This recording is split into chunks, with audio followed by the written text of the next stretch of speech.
I'm Joe Catalano with an AM Quincy news update for Tuesday, November 28th. A state lawmaker from Quincy is pushing for legislation to study the cost of implementing a ferry service to Long Island, which he sees as a better approach than Boston's plan to rebuild a bridge to a future addiction recovery campus. State Representative Bruce Ayers filed a bill that would create a special commission dedicated to studying the feasibility and efficacy of establishing, operating, and administering a ferry service to Long Island in Boston Harbor. The bill states that a potential 11-member commission consisting of House, Senate, and gubernatorial appointees, along with designees of the mayors of Boston and Quincy, would analyze other ferry services offered by the state to identify and project the potential cost for operating a new ferry route to Long Island. Ayers said the ferry alternative is a popular option among Quincy elected officials, including Mayor Thomas Koch, who says that recreating bridge access to Long Island would exacerbate traffic and safety issues.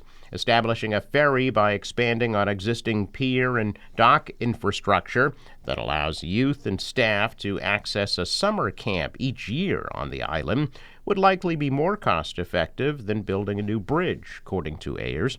It would also be a quicker way to get there, he says. A trip from Squantum to downtown Boston via the bridge may take up to an hour in morning traffic.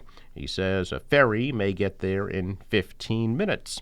The proposed bill is the latest Quincy-led effort to prevent the city of Boston from implementing its years-long plan to tackle the opioid epidemic by building a bridge out to a future 35-acre addiction recovery campus on Long Island. Mayor Thomas Koch is committed to appealing every permit approval that Boston receives for the bridge, the latest of which occurred in August. It was characterized by Boston Mayor Michelle Wu as a green light to move ahead with the project. The outdoor ice rink in Quincy Center is set to open for the season on Friday, giving members of the public a chance to skate for free. The ice rink, located on the parking way just south of the General's Bridge, will be open daily from noon to 8 starting this Friday and remain open through February. There'll be no charge for ice time or skate rentals. Skate times will be done in 1-hour intervals to allow for cleaning of the rink. Additional programming for specific age groups and formal vacation activities will be added by the Quincy Recreation Department. The department will also determine whether or not reservations will be required based on usage of the rink. The city hired Ice Rink Events to create the 120 by 60 foot fully refrigerated ice rink and to run the facility this winter. Ice Rink Events is the same firm that operates the seasonal ice rink at New York City's Bryant Park. Because the rink is fully refrigerated, it doesn't need cold weather to operate. The mayor previously said the city had been considering such an amenity for several years and determined one would only be worthwhile if it wasn't dependent on the ups and downs of the weather. The cost of the rink and its operations is $200,000. Funding for the rink is coming from the city's District Improvement Financing Program, in which construction and improvements to the downtown are funded by new property taxes generated by the district. Congratulations going out to the Quincy North Quincy Marching Band and Color Guard for sweeping the awards at the 70th Annual Quincy Christmas Parade on Sunday. Awards included the Best Overall Music, Best Overall Color Guard, and Best Overall Band, with a best ever score of 94.2. It was the third year in a row that the group won Best Overall Band at the parade. The Quincy College community is mourning the sudden death of one of their colleagues, Josie Smith. Quincy College's Military and Veterans Services Associate died suddenly after suffering a medical emergency. Smith joined Quincy College in 2020 and helped hundreds of veterans and military members navigate the GI Bill to help them continue their education. Smith was a recent guest here at QATV, along with veteran Matthew Clifford, and spoke about how she considered it a privilege to assist veterans. Funeral arrangements have not yet been announced.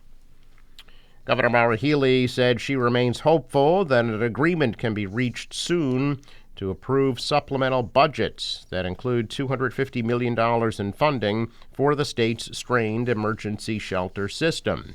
The delayed $2.8 billion supplemental budget also includes raises for thousands of public employees, Medicaid and special education funding, and flood relief. The Senate version also includes language designed to facilitate construction of a soccer stadium in Everett.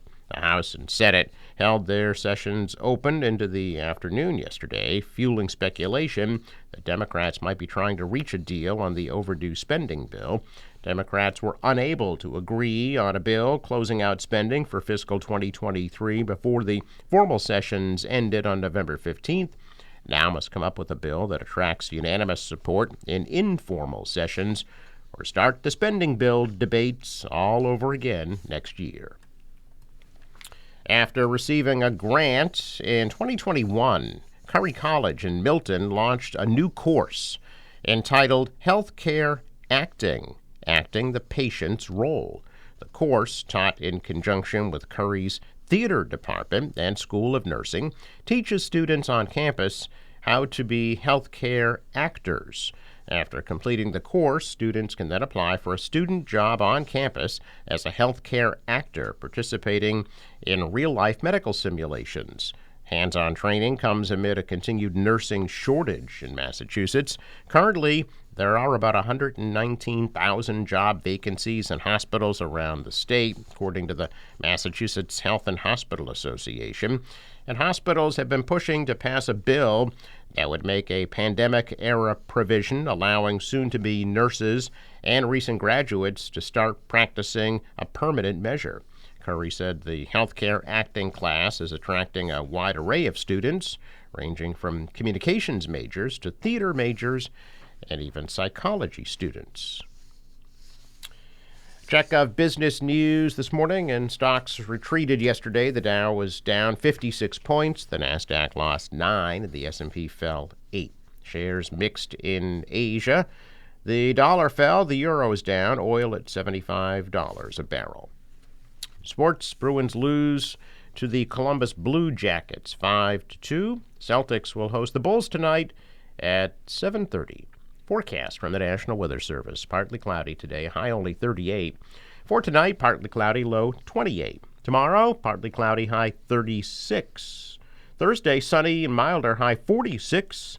Scattered showers Friday, the high of 52. Marine forecast calling for 2-foot waves, west wind at 15 to 20, gusting to 25 knots. High tide 11:33 a.m. Sunrise 6:49, sets at 4:13. Traffic note: Fore River Bridge scheduled to open Tuesday at 11:30 a.m. and Wednesday at 2 p.m. I'm Joe Catalano with an AM Quincy news update for Tuesday, November 28th.